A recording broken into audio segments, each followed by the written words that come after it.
तो हालांकि अनौपचारिक तौर पर आप देखें तो G20 का कोई सेक्रेटेरिएट नहीं है। तो एशियन डेवलपमेंट बैंक के प्रेसिडेंट मासात सुगु असाकावा, जिनका भारत मंडपम में आगमन हो चुका है। पहले मेहमान आज के G20 शिखर सम्मेलन 2023 में भारत की अध्यक्षता में भारत मंडपम में प्रवेश करते हुए एशियन डेवलपमेंट बैंक के अध्यक्ष। एशियन डेवलपमेंट बैंक जो एशिया और प्रशांत क्षेत्र में समावेशी विकास की सोच को आगे बढ़ाता है, बहुत ही और आवश्यक। इसी सोच के तहत ये बैंक विभिन्न देशों को वित्त भी उपलब्ध कराता है और ये विकास को भी गति देता है। इन मायनों में एशिया के विकास के लिए एशियन डेवलपमेंट बैंक अपनी भूमिका लगातार बढ़ाता रहा है। बहुत बड़ी भूमिका 21वीं सदी, एशिया की सदी, और एशिया में फाइनेंस की जो समस्या है उसको दूर करने के लिए एडीबी ने महत्वपूर्ण भूमिका निभाई, और कैसे इसको और सशक्त किया जाए, कैसे इसका बेहतर कैपिटलाइजेशन किया जाए, उस पर भी फोकस एडीबी का इस वक्त आप देख रहे हैं। भारत मंडपम के अंदर की तस्वीरें, जहां पर योग मुद्राएं भारत की संस्कृति और सभ्यता से हमारे विदेशी मेहमानों को परिचित कराते हुए नजर आएंगी। प्रधानमंत्री नरेंद्र मोदी औपचारिक रूप से इन सभी नेताओं का स्वागत करेंगे। एशियन डेवलपमेंट बैंक के प्रेसिडेंट मासात सुगु असाकावा जो भारत मंडपम में प्रवेश कर चुके हैं, और अब कुछ ही पलों में प्रधानमंत्री उनका औपचारिक स्वागत करेंगे। भारत मंडपम में जिस स्थान से हमारे राष्ट्राध्यक्ष, विभिन्न मेहमान गुजरेंगे, उन्हें फ्लैग्स के द्वारा झंडे लगाकर उनका स्वागत किया जा रहा है, और भारत मंडपम की खूबसूरती से दो चार होते हुए ये सभी हमारे मेहमान मुख्य स्थल तक पहुंचेंगे।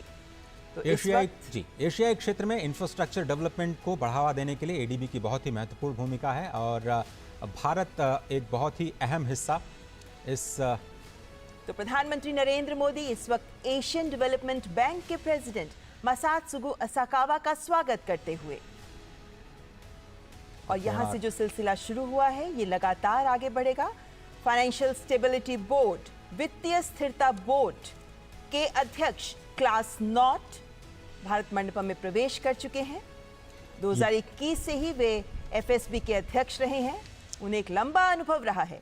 वे यूरोपियन सेंट्रल बैंक के गवर्निंग काउंसिल के भी सदस्य हैं, जनरल काउंसिल के भी सदस्य हैं, और वे आईएमएफ के बोर्ड ऑफ गवर्नर्स के भी सदस्य हैं। प्रधानमंत्री Narendra Modi financial stability board FSB के अध्यक्ष क्लास नॉट का स्वागत करते हुए।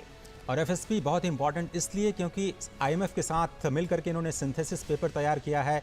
भारत ने जो अपनी प्रेसिडेंसी में क्रिप्टो को रेगुलेशन को लेकर के प्राथमिकता दिखाई, उस पर काफ़ी इंपॉर्टेंट।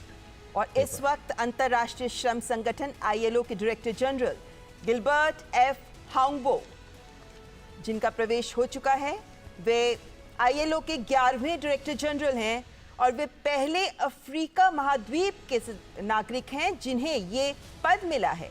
2022 से ही वे इस पद पर आसीन हैं। अंतर्राष्ट्रीय श्रम संगठन के डायरेक्टर जनरल गिलबर्ट एफ हांगबो का स्वागत करते हुए प्रधानमंत्री नरेंद्र मोदी, और ये हैंडशेक बहुत कुछ बयां करता है। और G20 की अध्यक्षता में मिनिस्ट्रियल कम्युनिके और आउटकम डॉक्यूमेंट जो कि लेबर पर है, उसको भी स्वीकार किया गया है। अंतर्राष्ट्रीय मुद्रा कोष आईएमएफ की मैनेजिंग डायरेक्टर क्रिस्टालिना जॉर्जिवा, जो वर्ल्ड बैंक की सीईओ भी रह चुकी हैं और 3 महीने के लिए इंटरिम प्रेसिडेंट भी वर्ल्ड बैंक ग्रुप की रह चुकी हैं, और कल हमने देखा कि जब इनका आगमन हुआ था हवाई अड्डे पर, तो भारत की संस्कृति को देख वे बेहद आनंदित हो रही थी, स्वयं भी नृत्य में जुड़ रही थी, और इसी जोश और उत्साह के साथ अंतर्राष्ट्रीय मुद्रा कोष की मैनेजिंग डायरेक्टर क्रिस्टालिना जॉर्जिवा का प्रवेश भारत मंडपम में।